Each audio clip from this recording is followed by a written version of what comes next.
Oh, we're right to go. Yeah. Well, hello, anybody listening. This is my name is David, and this is Yowie Dan, who lives up north from me in the Sydney area, and does a lot of research into the Blue Mountains. And he's recently started a YouTube channel where he's showing all of his historical research around. But we'll put that link to that down in the description. But he has come across something interesting this week, which interested me, and I thought I'll like to have a chat. I may as well share the chat with people, and that's some Aboriginal rock art, which I've always been interested in, and as I'm learning, the Blue Mountains is very rich for that sort of thing. So yeah, Dan, if you could tell me about your latest expedition that set you upon this charcoal rock art that you found and showed me photos of. Yeah, Dave. I when I go out to look for the historical places that I've been researching and to go and find where they are, because sometimes there's a dot on the map and it says this is where like a cave is, and it might not be exactly where they put the dot. So we've got to go down ridges and hike around and go to places where they're way off trail. There's no trails, and just the it was 2 weeks ago we come across a cave, a pretty substantial cave. It wasn't huge, but it was bigger than most, and had a lot of charcoal drawings on there. And you can tell they weren't done by white man. They were all indigenous uh, background, and it was the first one we come across was like a. I thought it was like a rabbit, but it was actually a wallaby, and then it had another like looked like a wallaby or kangaroo next to it, and that was like an outline, and then inside that was a full uh, picture of another one. And then I went along and I saw like the top of the fingers, because the top half of this these charcoal drawings are all there, but the bottom half is kind of eroded away, or the sandstone's just fallen down, and you can see some of the bottom half, but they would have been good to see when they were first made, the whole thing. And then there was a something looked like a it could have been like a goanna, or maybe um, an emu. Wasn't quite sure. And then there was another like a kangaroo, and then there was something else looked like a hand as well, and then maybe like a headdress, and it could have been a face under it, but the face has been eroded away. But it was pretty big. I know after speaking to someone during that afternoon, there's some more on the other side. So I'm hoping when I go back, I might the person that owns that land. It's because it's private land. It's not owned by the council or the national park, and she might, let me go up to these areas. I might be able to film some more. Right. Yeah. Oh, that'd be good. That Mm. because as you mentioned to me, you've come into acquaintance of somebody who has recorded over 2,000 Aboriginal rock art sites in the Blue Mountains and got documentation on them. So that should work out well for you. Yeah. So every time I'm going to go out somewhere, he's got over 2,000 PDF files of the locations and like the GPS location. So I just got to take my phone and get on the GPS and get to those sites. But there's a few places that I've been to that I know one cave. I saw something in the cave, but uh, I'd already hiked about 20 kilometers, and I was just like, "Oh, I've got no energy to get up there." And I know where the cave is. It's not too far from a trail, but it's still where normal people hiking or tourists won't even get up there. Um, but I know where the cave is, so we're going to go up there in the future. And it makes me think sometimes, Dave, when you go find these areas that why did they put these drawings and carvings and stuff in certain caves and other caves you think they would? They don't. Because, the indigenous population was around, Australia for anything up to like 100,000 years or more. And you'd think there'd probably be more, a lot more caves with art in them, and it's not. Is it because maybe they did have them in there and they've eroded away, or they just thought some places were more sacred to them than other places? I'm not quite sure. I might have to ask them. I only think of Red Hand Cave when it comes to that sort of thing. So that must have been a special place because, for are there hundreds of handprints on Red Hand's Cave? Uh, Um, wouldn't be hundreds. I'd say I'd reckon there's probably between about 30 to probably 50 or 60. But the interesting thing that the last time I went to Red End's Cave was there's some other weird kind of looking heads and stuff in between the hands. There's other weird, like maybe wandanas or something in between the hands, and it's hard to pick up. But once you get there and study it, yeah, it's really weird. But the hands are funny because some are really big and some are really small. Like there was actually little kids doing it, and there's some probably full-grown adults. But some guys, man, there was a hand that's double the size of mine, like in length and width, like huge. so with the stuff you've been finding recently, does the location indicate anything that's special about the place, or is it the perfect surface to paint on, or is it is it near water? Is there anything identifies it as being a special sort of place? Well, the way the indigenous think is different to what the white man think and what's special and what's not. But there is water. There's a creek. There's two creeks that meet down the bottom. It's probably, uh, I'd say, a quarter the way down the ridge, and it was probably the most substantial kind of overhang there in the area. But usually when you find these charcoal drawings or the ochre handprints, it's like a light coloured sandstone where you can see them pretty easy. But this one really, it wasn't smooth. There was a lot of rough surfaces. Maybe it was special to one certain part of the tribe or one certain person that was their special area. I'm not quite sure, but it didn't look to me like um, there was anything special about it. There, anything unusual any more than any others. So. Okay, all right. No, I just always wondered that. I didn't know whether they say some of these carved trees are memorials of where somebody's buried, or or marking some significant spot in the culture. Hmm. But anyway, interesting. Yeah. So anybody wants to see that, they can find that on your YouTube channel, can't they? The hands one, I know they're there. Yeah, it's Um, Blue Mountains history with Yowie Dan. So it's I'll put a link down below as well in the description. hmm. So But anytime I go out doing any kind of even Yowie research, and I see like a little cave or something up the ridge, I usually take the backpack off and I'll climb up and have a look and see if there's anything there. And like you were talking about Red Hand's Cave, and there's actually when you do there's a loop. It's a loop track. So you walk along. If you start from where the crossing is, where you drive down, and there's a crossing over the creek, just to the right of that, you can start and walk in. I've walked pretty much along the whole lot of that part there, and I haven't found any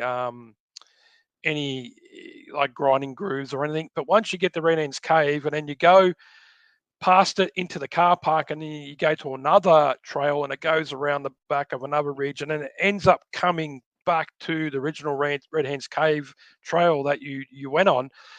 But along there, the creek, there's some grinding grooves there.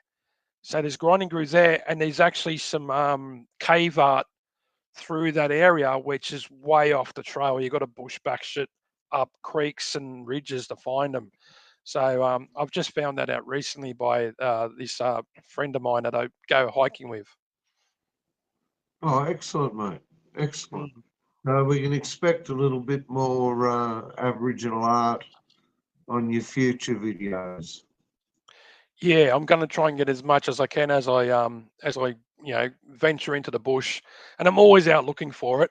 And it's all through the Blue Mountains, and every suburb has got their own you know different, the like from charcoal drawings to the handprints. Some of them have got like from the elbow up to the hand, and they're all white. They're not like the red; they're the white ochre.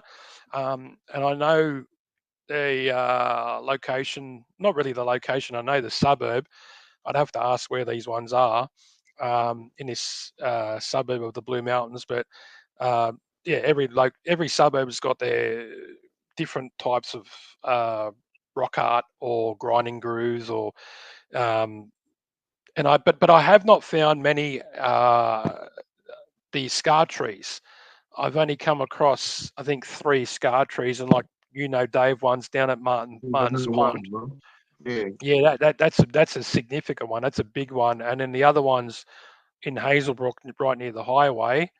And then I found another one, a smaller one, somewhere else. I just can't remember where it was, but I have found a smaller one. It looked like it could have been for maybe a vessel that they found to overhold a small child in, or Mm. they put the berries or some bits of plant or something they eat with, and they use it as a holder Right. container. Yeah. Yeah. Yeah. So I know your interest in the Blue Mountains covers a lot of areas, but what were you actually doing when you found the art? What, what was the purpose for being there? Well, it was one of the stories I'd come across about a lady that decided to get away from society and live in a cave, and that was in the early 1970s. And then the police found that she died in 1971 because she had some railway stubs. So when you used to go to the railways, remember, the you get off the train and they collect the railway stubs, and if you didn't have one, you couldn't get through it. I mean, so now it's all digital, but and you pay for your phone or the card, but you had a railway stub, and she had a few railway stubs there, and they found a bank book, and they managed to find her name, Audrey Mountford, and Audrey unfortunately had some bad things happen in her life, and she decided just to get away from society. And she didn't have any. When they found her remains, a young boy found her remains in 19, I think 81. So it was about 10 years after she died. So there was just bones there and a banana chair that people bought back in the day to lay around poolsides and that. Mm. And the banana chair was there with the bones, and she didn't have any equipment, like there was no blankets found. She just had one jacket and virtually clothes that you wouldn't like want to live in the Blue Mountains with. So I think it was a hasty decision on her behalf to go in there because there's photos from the police journal, um, the original photos taken when they found her remains, and the clothes. I don't think you would have a really good night's sleep in the Blue Mountains with the clothes that she had. Like they would not keep you warm, and on a winter's night, that can get down to 0 to minus conditions. So you living in Canberra, Dave, you've got to have some thick clothes. Oh, So I yeah, don't, you can't just sleep out in the open. and I don't think she had a fire because I met the people that own the house right across from the creek there where the cave is that I've come to know now. And this lady said her parents, her father built the house, and there was no knowledge of a fire being lit in the cave, because you would see that night flickering across the creek. Because back the bush now in that creek area is really thick. There's a lot of ferns, there's a lot of trees, a lot of small bushes within a couple of meters high. But back when they found the body, you could see a car parked across the creek on that block of land. Now, if you parked the car, you would not see that car. You barely can see the house. So yeah, so she said she saw the banana chair, and she said she goes, her and her sister used to go walking around there, and she said she found some more Aboriginal art there. So I'm going to try and ask her whereabouts they are, and hopefully I can take some photos of them. And she said they got weeded out. This is the words: we got weeded out because we thought, who's sitting in a banana chair looking across the creek towards our house and watching us? So she saw the banana chair in that before this young bloke went there and found the bones, because he was about 12 years old at the time, and he saw like something white and thought, what's that? So he climbed up being curious, come across it and saw bones and thought, oh, there could be humans. So he went back and got his brother. They come back, and he said, yeah, they look like human bones. I don't think they saw the skull or anything. And then they went and got the police, and the police come up and did a full investigation and found all different belongings and clothes and stuff from the lady, and worked out that, yeah, she had died in 1971. So that's why I was down there, and we kind of walked the whole valley, because I've asked a few people about where this cave was, because it was called or the press called it the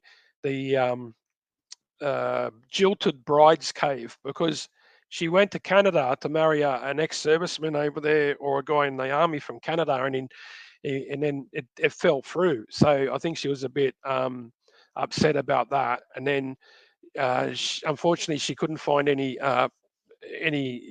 places to live, even with a family. At the time, a family had no room.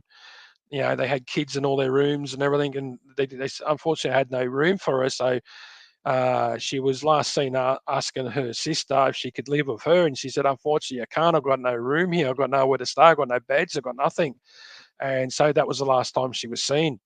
And that was in, I think, 1968. So she could have been living in this cave for about 2 years to 3 years. And then, or she could have died. Yeah, so she must have been living there, because the stubs say 1971. So that was the last time she was seen in 1968. So maybe she lived in another area and it didn't work out. So she moved to this one. And there is a lot of caves in the area, so that's why we couldn't find it. Because as we were walking along in the video, and unfortunately I broke my camera, so I couldn't put all the footage in, and I ended up filming, with my phone. And there's a lot of like caves, little overhangs there, but I couldn't pinpoint which one matched the photo that I had in the police journal.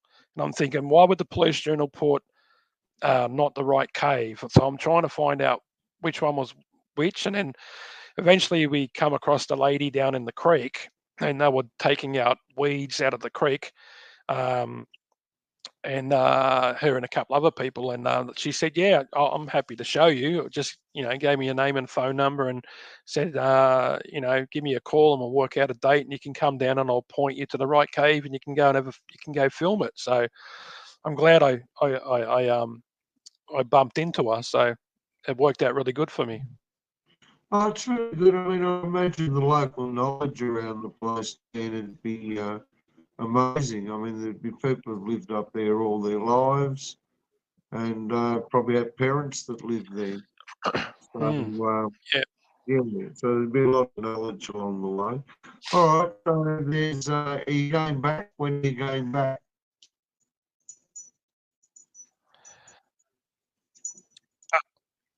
I want to go back very soon. I've just got to make a phone call to the lady, because the whole area down there is owned by two people. It's about 100 acres, and it's not national parks and it's not Blue Mountains. They own the land. So Oh, there's one lady owns one half, and this lady owns that part and up the ridge to, so where we hiked through, we didn't know at the time it was private property. There's no signs there saying private property, don't hike in.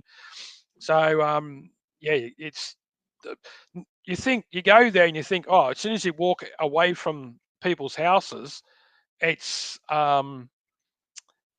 it's National it's Park. it's national parks, or the Blue Mountains Council owns a bit, but some people still own vast areas that they just leave natural bush, and it's their land. And some of these places are been owned by these families before the Blue Mountains became a national park. That's why they still own these lands, because Well, they it yeah. was just passed down through the family. So I'm going to go down soon, but I'm looking into another similar case from another guy that was found in the Springwood Falconbridge area in the early 1900s, and his body was found by the Wiggins family, and then he actually lived in Bathurst, and he was just trying to find some work, and he went down into the bush because there was nowhere really to stay. So a lot of the people that didn't have much money or anything, they kind of just lived in the overhangs and the caves in the area. So all the hermits and that kind of knew where to go, but they think he left the other guys and he got lost and he ended up dying of starvation in the cold.